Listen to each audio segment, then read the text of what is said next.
and a friend and a great role model to our community.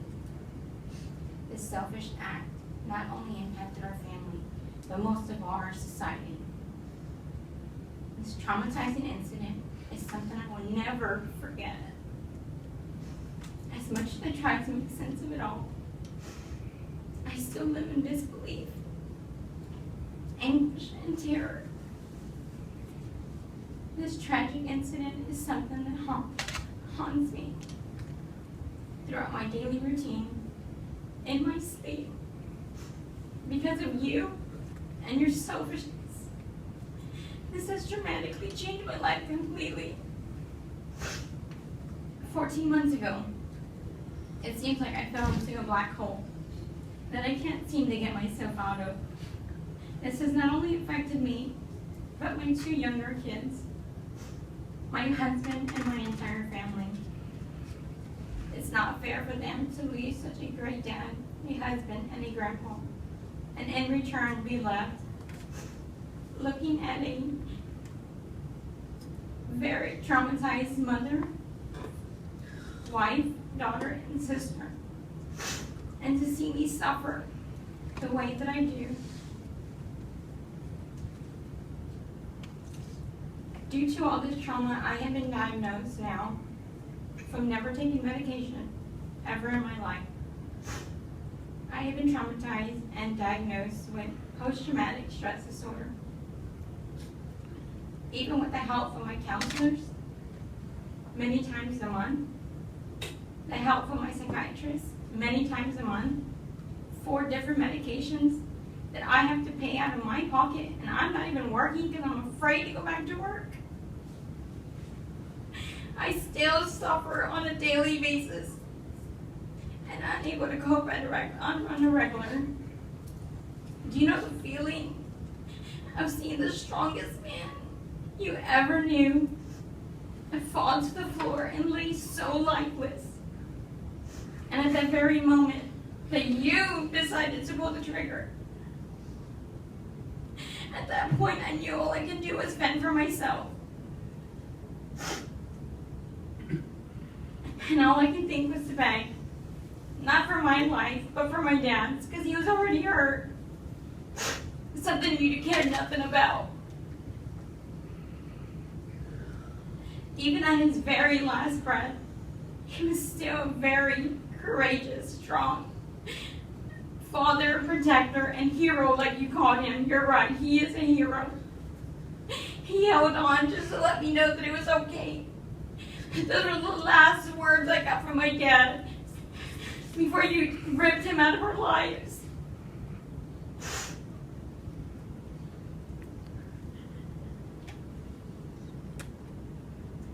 The trauma in hearing everything around me and seeing everything that day has caused a tremendous impact on the way I live life and see life. The only thing that keeps me going and striving to get better is my 2 kids, my husband, and my family. If it wasn't for their love and their patience, I'd be lost. And thanks to God, because it was God that day that spared my life, not the change of your mind or that you didn't have the courage or whatever it was to shoot me. It was God, not you. And my dad to protect me. And yes, you're right, he is a hero. He was my hero that day. I am able to stand here today and make sure that I let everyone know exactly what happened that day of April 14, 2014. And let them know the kind of person you really are. You may have ruined our family by brutally taking our dad away, but you will pay for it by spending the rest of your life caged up like the animal that you are. Even though justice will be served, we will never get to celebrate another Father's Day, a birthday, a holiday with our hero, who we call Daddy. As a family, we know it's not fair to blame the family members of this murderer, and I'm sure in time, with the help from God, that we can actually eventually put these feelings that we have towards them aside. But as for now, it's just so hard and so frustrating and hurtful to hear y'all complain that it's so hard to see your loved one behind bars. Well, at least y'all can visually visit with him. Unlike us, we have to explain to 3 grandkids under the age of 11 and my 10-year-old little sister that their pop-up and their dad and their daddy is forever asleep 6 feet under where you put him. And all we can visit and see is a rock and dirt. That's why I mentioned earlier, you're so lucky. Your family, they come, they see you. You still get visitation, you still get 3 meals a day.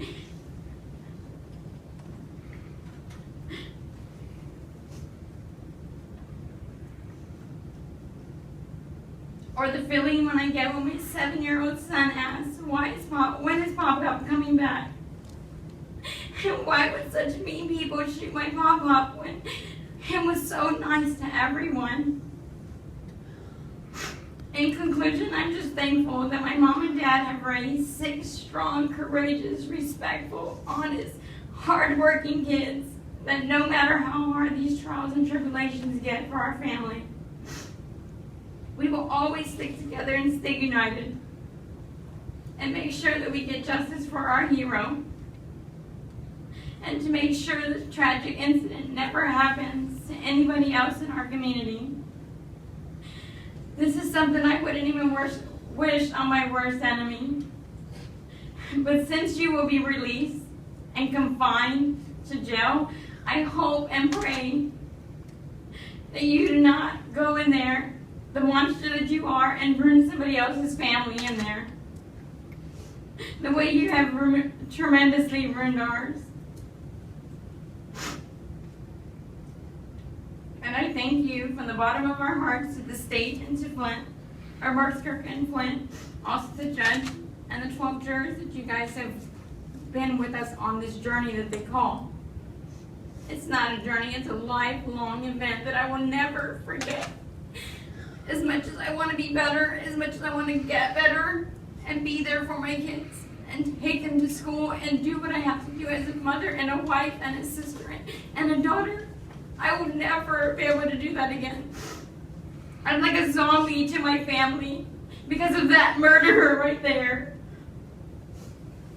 And for the record, we are not a family of hate. Our father raised us not to believe that it was an eye for an eye. If my father was here right now with just one wound instead of completely gone, he would have stood here and he would have forgave this man, because that's the kind of man that my dad was. All we wanted was justice, not eye for an eye.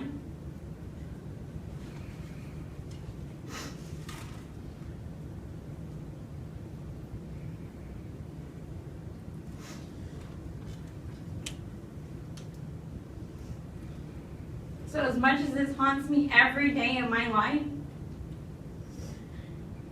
my little sister, my brothers, everybody having to grow up without a father, we're adults, so I think we're pretty good without a dad. I mean, as much as we want him and we need him, I think we'll be okay. But as far as my little brother, my little sister, they did not deserve this. And you say that you didn't gun me down? If it wasn't for you, I would be so terrified of even watching something on TV or even looking at a gun, the size of the gun that you pointed at me that day. And I not only I didn't beg for my life, I begged for my dad's life. So it wasn't you that showed me mercy. You didn't spare my life. It was God. And it was my dad, my protector, which you call a hero. You're right, he is a hero. He was our hero. He was our dad. He was our protector. He was our provider. And he was always there for us.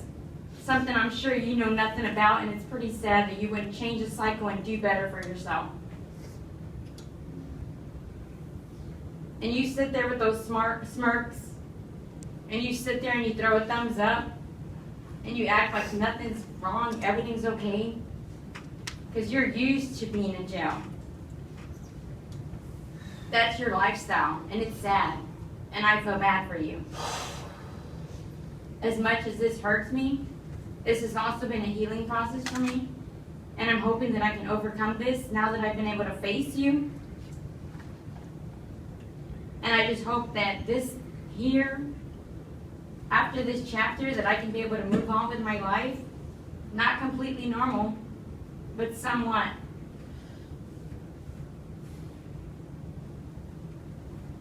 And that thumbs up that you gave me the other day, that would have been the thumbs up that my dad would have gave you if you would have just asked him for the money. You say, you know my dad? Everybody knows my dad. And if you would have just asked for the money, everybody will tell you the same thing. His first reaction would be, what do you know how to do? Whether it's an odd job around the store or cutting grass behind the store, he would have made you work for your money, which is called earning your money. That's what he's always taught us, that you earn your money. You never take something that doesn't belong to you. And that's exactly what he would have done. You would have earned your money, and he would have gave you money, fair and square. And he would have gave you that same thumbs up. And you sit here and you say you're sorry. Yeah. And you apologize for what you did. That apology and your sorry, honest opinion, I only feel that you're sorry because you got caught. And I could be wrong because I'm not a mind reader. I could be wrong. But I just hope to God that when you get in there, you don't find another inmate to attack and ruin their family's life the way you've ruined ours. You don't know me, Amanda. So I'm done. Thank you.